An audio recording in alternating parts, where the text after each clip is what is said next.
Eh bien, bonjour et bienvenue en territoire kurde. Non, en fait, voilà, on s'est rendu compte que ça faisait vraiment très longtemps qu'on n'avait pas posté aucun article sur le blog et que on a un peu beaucoup de choses à raconter.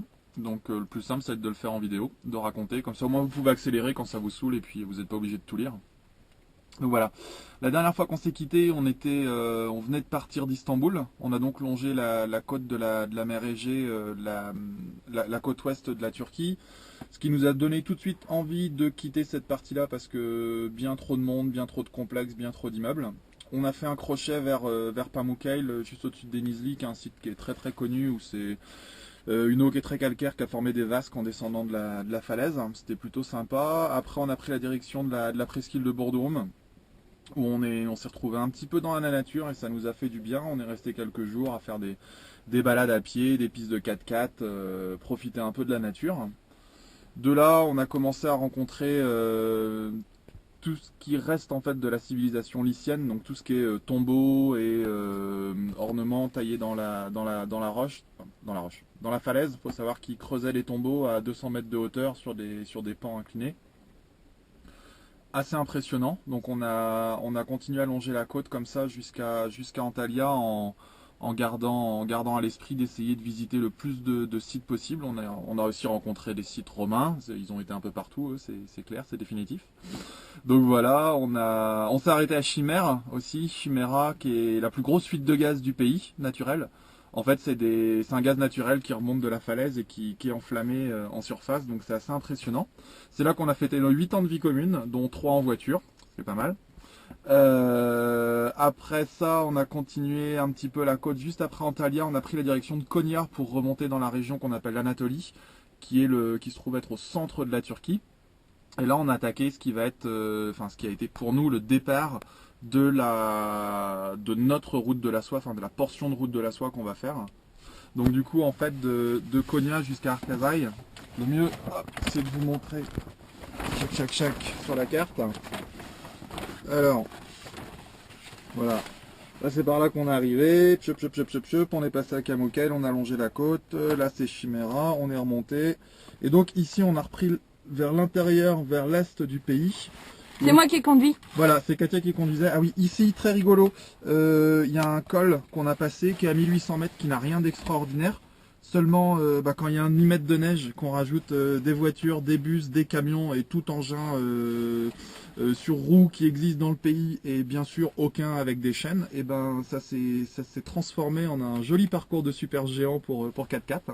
C'était assez rigolo, on a passé notre temps à esquiver les gens qui venaient en face, en travers, à marche arrière, qui allaient au fossé. C'était plutôt sympa. Jusqu'à Konya, où là, je sais pas si ça passe sur la carte, mais c'est vraiment un grand plateau qui a 1000 mètres d'altitude. C'est tout plat, c'est une grande plaine. Donc du coup, ils ne sont pas trop emmerdés pour les routes, c'est des grandes lignes droites. C'est là qu'on retrouve des caravansérails tous les 30-35 km à peu près, ce qui correspondait à une journée de chameau pour se mettre à l'abri à l'époque de la route de la soie quand ils transportaient des denrées. Ensuite, Moi, je pense qu'ils pas envie de transporter des trucs précieux. des trucs précieux, oui. Oui. Pas des denrées. Des denrées, ça existe. Hein. T'es chiante, hein. Bon, du coup, après, on a enchaîné sur la Cappadoce. Ouais, c'est pas mal. C'est bien à prendre à contre-pied et hors saison parce que du coup, il n'y a pas grand monde, même s'il y a quand même quelques bus de Japonais et d'Allemands qui circulent. On y était pendant qu'il y avait Angela Merkel, mais on ne l'a pas vu. Apparemment, elle aurait acheté un tapis, mais on n'a pas eu plus d'infos. Attends. Moi, j'ai un truc à dire. Alors, Voilà. si les gens veulent aller en Cappadoce, il faut qu'ils aillent à Chat. Ça s'appelle. C'est une petite ville super sympa. Il n'y a pas les touristes. Il n'y a que des trous dans la roche. C'est tout troglodyte. Plein de pigeonniers partout. Plein de pigeonniers. Vraiment, c'est super plein de sympa. cheminées de feu. Les trucs qui sont donnés avec l'érosion, en fait, ça fait vraiment des colonnes. C'est super sympa. Et t'as pas un quart de japonais. C'est vachement Personne n'en bien. parle et c'est entre guillemets presque plus joli que tout ce qu'on a pu voir autrement sans les attrape-pimpins qu'il y a Voilà. sur les parkings. Donc c'était et tout ça. vraiment super. Et juste après, parce que ça faisait longtemps qu'on n'avait pas pris une douche, on a été dans une sorte de petite source et il y a un mec qui a construit un hammam. Enfin c'est grand comme une salle de bain normale, ouais, un petit peu plus grand. Ouais. Il a fait des petites cabanes et tu vas dans la petite cabane, tout le monde les uns à côté des autres, chacun dans sa petite cabane et puis tu te laves avec la source. Je sais pas combien elle sort la source, elle est 37 peut-être 40. 37, 35. Ouais. C'est tiède, mais c'est super sympa, c'est rigolo parce que c'est creusé à même la roche et puis ça fait comme un petit hammam mais à même la roche quoi. Donc voilà, on est devenus des grands fans Des grands fans du hammam. Du hammam, même du petit hammam creusé dans la roche, c'était vraiment super sympa. Aussi, mais ça c'est bien après, Yvan il a été chez le barbier. Oui, mais là il serait temps que j'y retourne. Là ça se voit plus. Non. C'était impressionnant, j'avais une sacrée touffe de cheveux et ils sont assez simples hein, dans le mouvement, tondeuse et puis les rasoirs à grande lame, là, les coupe-choux. C'est sympa. Ce qui est impressionnant, c'est le coton et l'alcool, effectivement, là quand il te met l'alcool dans l'oreille pour te brûler tous les petits poils et tout ça, tu te demandes ce qui va se passer, mais c'est plutôt agréable, tu sors de là, t'es tout frais, comme un bébé. Donc voilà. Hop.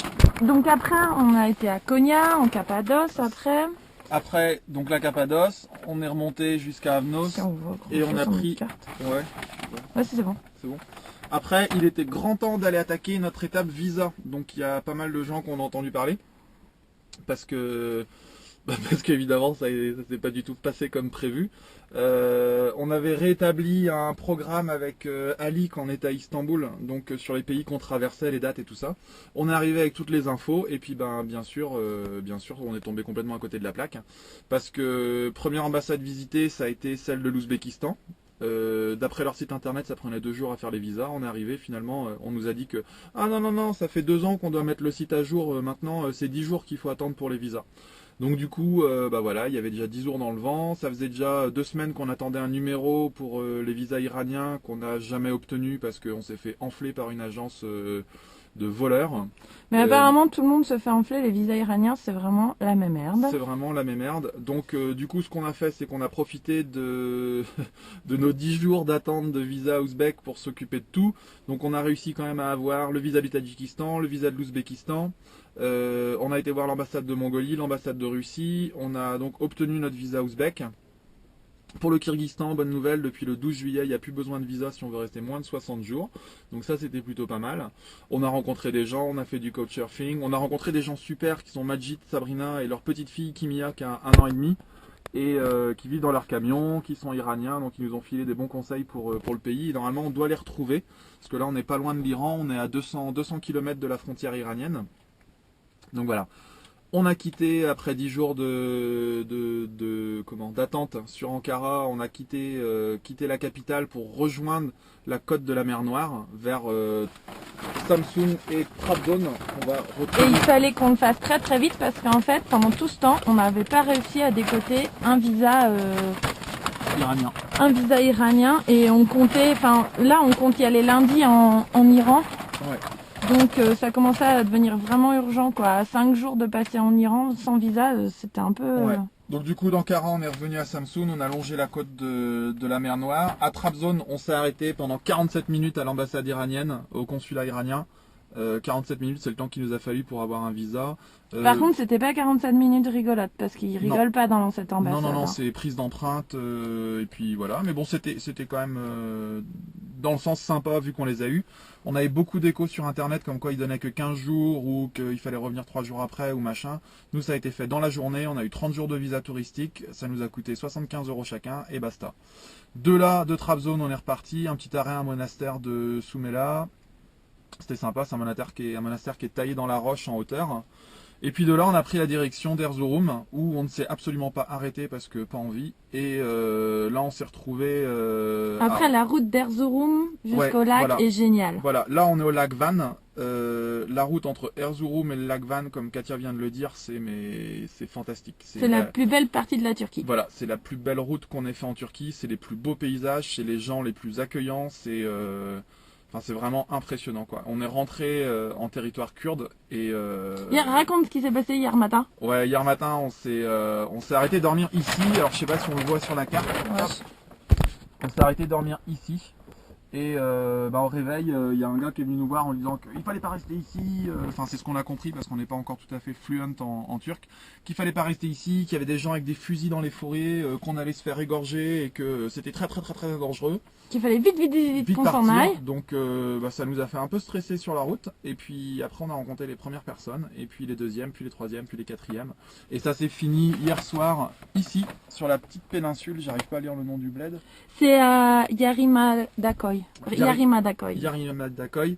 Et on s'est retrouvé invité par Ali et sa famille qui sont kurdes, c'est un petit village kurde. Et on a passé un moment d'échange et de... On a bu le thé avec toutes les nanas. Je sais pas combien il y a de femmes, parce qu'il y avait que un mec dans la maison et à peu près 10 nanas. C'était excellent. Le pauvre. Et du coup... Et il avait, sur toutes ces femmes, il y en avait 2 qui étaient enceintes, je sais pas si elles sont à lui.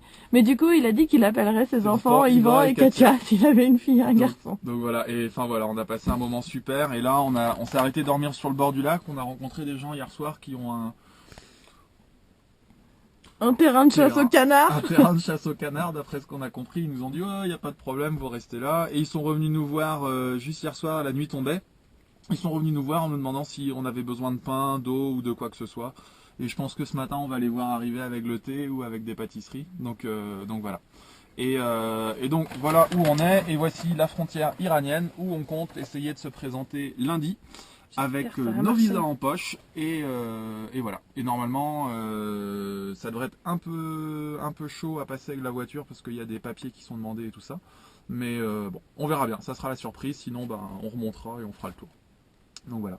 J'espère que ça a été assez compréhensible. On vous fait des gros bisous en tout cas à tous. Ouais, on vous fait des très gros bisous. On pense très fort à vous et puis voilà, on essaiera de vous donner des nouvelles assez rapidement. Ciao! Gros bisous!